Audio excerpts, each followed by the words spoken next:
We're here at the Warner Theater because originally we were to perform at the Kennedy Center.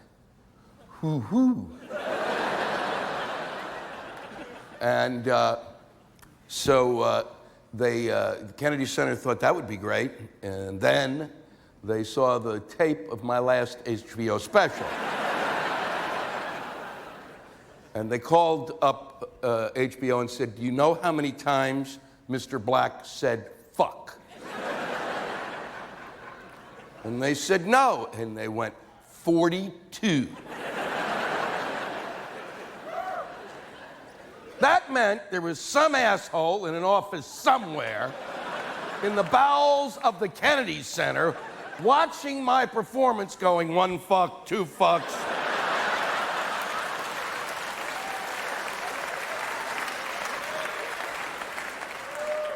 And they said that that kind of performance would not be a good representation of the center. And therefore, I could perform there. However, HBO could not say that I had performed there. I couldn't say it while I was on stage. They couldn't even show the front of the building. So I guess they wanted the show to be called Louis Black Live from fucking Nowhere.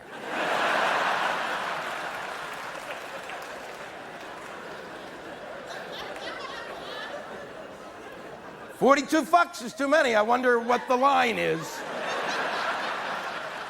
40 would have been fine, and then, oh no, he's gone crazy.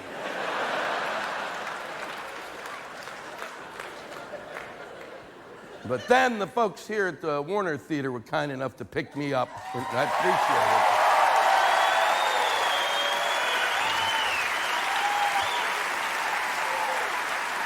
They have an 80 fuck limit here. I thought it was odd that there is nothing that I can do now except fuck up our relationship.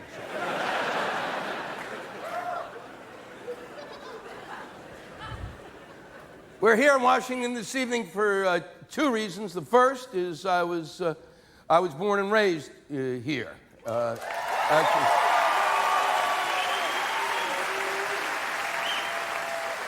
Actually, that's a lie. I wasn't really born and raised in Washington, D.C. I was born and raised in Silver Spring, Maryland.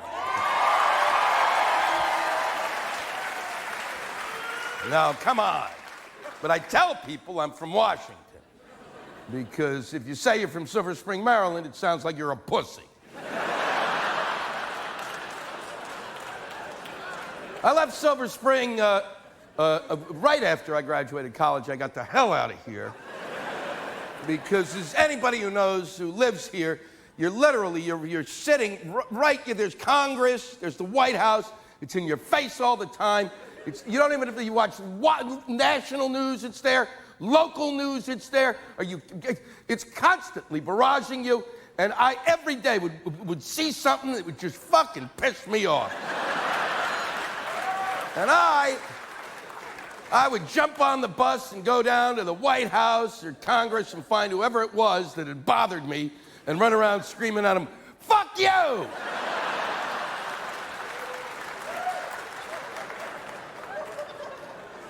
And then I said, well, man, this is no way to live.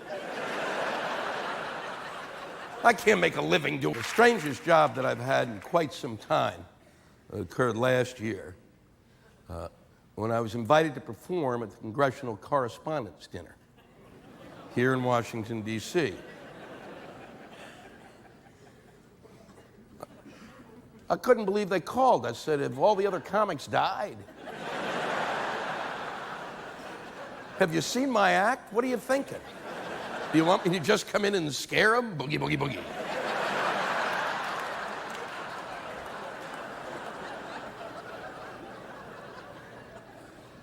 Being born and raised around here, I wasn't really sure that's what I wanted to do. I knew these people, and there are going to be 2,000 of them there. These are the people, the White House staff, the Congress, congressional staff, correspondents, lawyers, lobbyists, lobbyists, lobbyists, lobbyists, lobbyists, lobbyists, lobbyists, lobbyists, lobbyists. All of the movers and shakers here in Washington. And the President of the United States would be seated right here. I would be here, and he would be here. I would turn, and there'd be.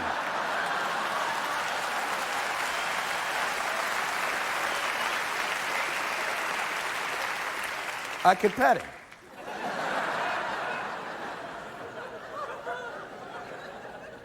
To give you an idea of the degree of difficulty of this gig, it is, and this is very graphic.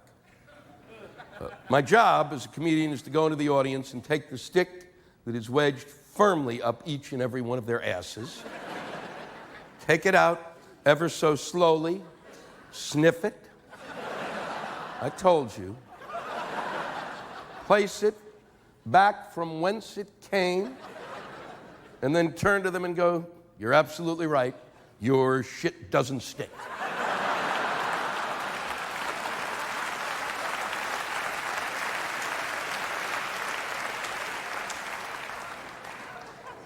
I called my parents, who still live around here, and I told them about the job, and I said, I don't think I want to do it. I don't think I want to take it. These people are way, way too uptight. And my parents said, "You better fucking take it! We lived here all our lives. We never get to see shit like that."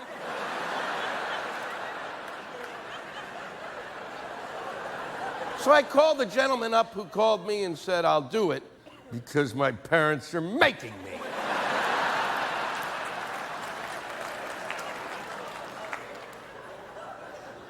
The first thing he said was, "You can't use any bad language." And I said, "Well, it's going to be a short evening." "You mean bad language, like language that one might use at the fucking Kennedy Center?" There's no such thing as bad language. I don't believe that anymore. It's ridiculous. They call it a debasing of the language. No. We are adults.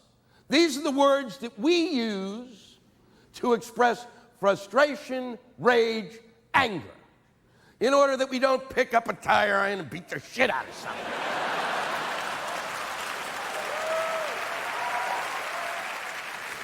What do people say? What is the good language you're supposed to use that's supposed to help you overcome certain things?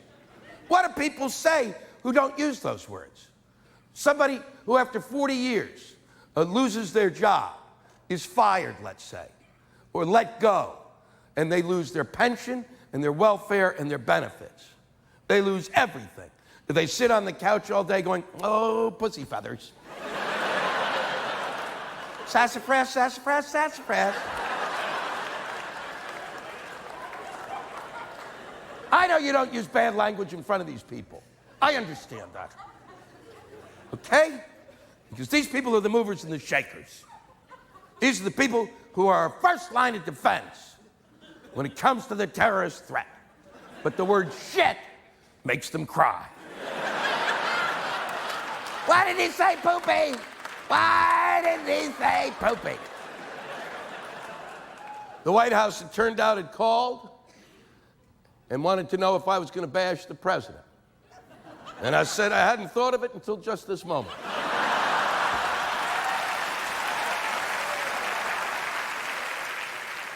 I am certainly not going to bash the president because he is right here. He could hit me right in the nutsack. And I'm not going to wear a cup while I perform. It chafes, it chafes.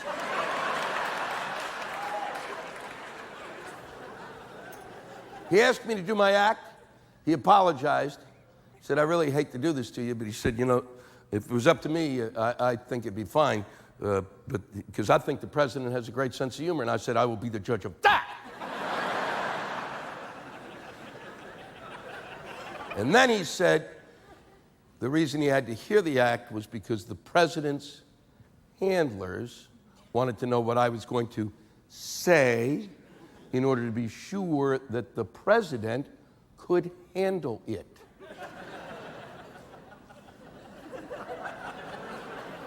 That's the joke. I've got no joke.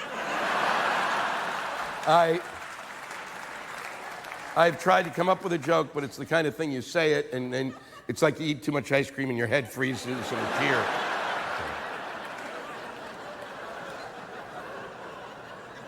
The president has handlers. I know that Bill Clinton had a handler. I know that, but handlers. The president has handlers? What is he, like a bear? What, do they need a big chunk of meat to get him from meeting to meeting? Come on. Come on. Let's go over here. We're going to Air Force One.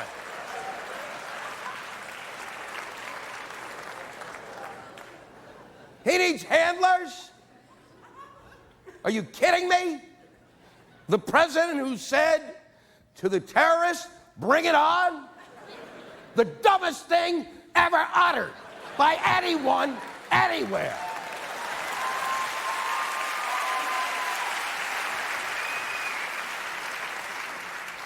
He's the president. He's the leader of the free world, and I am Schmucky the Clown. You're gonna tell me I could say something? And he would laugh so hard his head would start spinning and he'd be spitting up, and then he'd jump up and start going nuts and running around. Holy fuck, get the meat! Somebody get the meat! Jesus, get the meat already! Look, he's out in the audience, he's biting Democrats.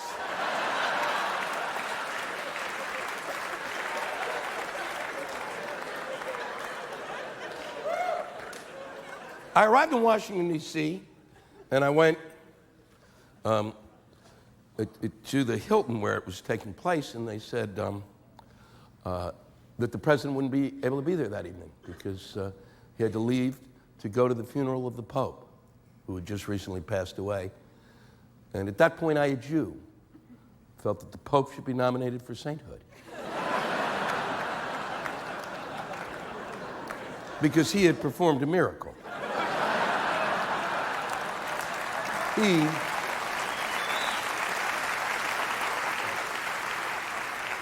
He'd made the president disappear. He died so that I could live.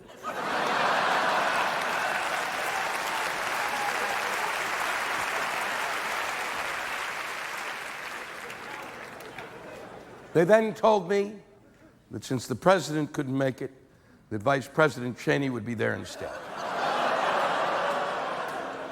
That is exactly the same sound that was inside my head. Only it was much louder, and in the background, 10,000 chimps were shitting. Now I've got Vice President Cheney. Holy fuck. I guess the Pope knew I was a Jew.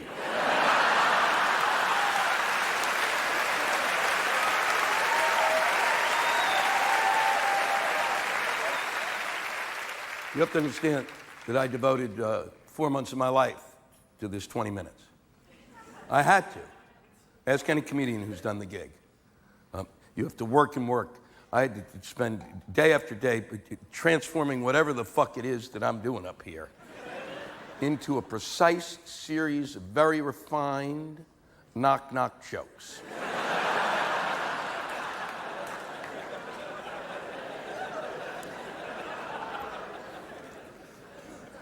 The room that I was performing in was the room that my senior prom was in.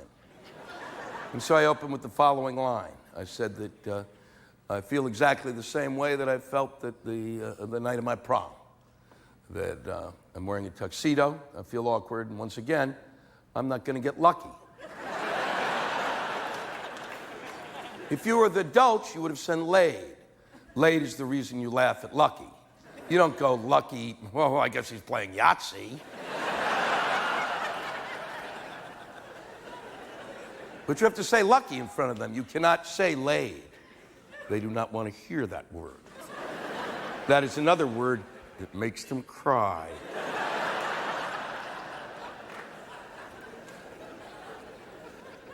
I spent 20 minutes up there, and it was the longest 20 minutes of my life.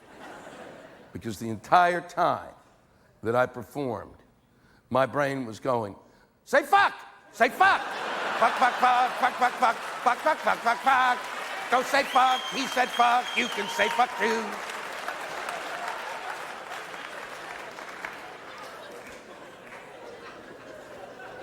But I made it. I didn't snap. I got through it. And when I was done, they gave me a standing ovation. And when I should have felt this immense sense of pride in performing something that I did not think could be done, at that point where I should have felt as proud as I've ever been as a comedian, I felt like a whore. Obviously, many of you have never felt that, and God bless you. But I did. I felt like a whore. I felt that really it would be more patriotic and I'd be better if I'd just been in like a little pink dress with a blonde fright wig and some rouge and glitter, because the guys like that, and been blowing sailors who were going to leave for Iraq for $5 a pop. And sure, they wouldn't have been happy, but neither would I, okay?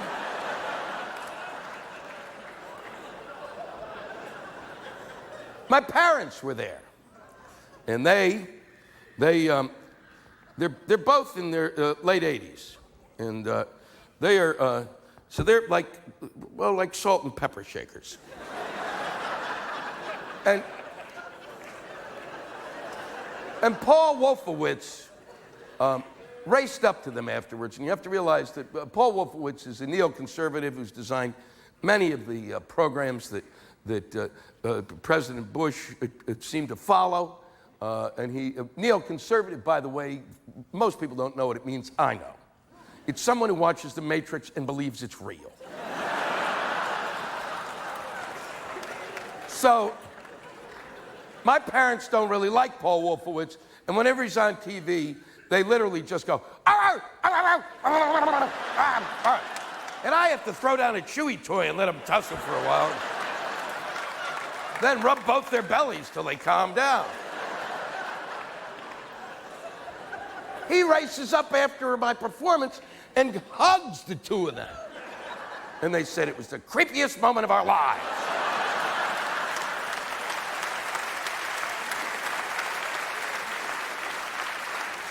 We don't even like this guy. And now we got to be nice to him. We can't say anything to him because he liked you so much. And I thought, wow, now I know why I'm a whore. My parents are whores too. And as we were leaving the room, my parents turned to me and went, "Don't you ever do anything like this bullshit again."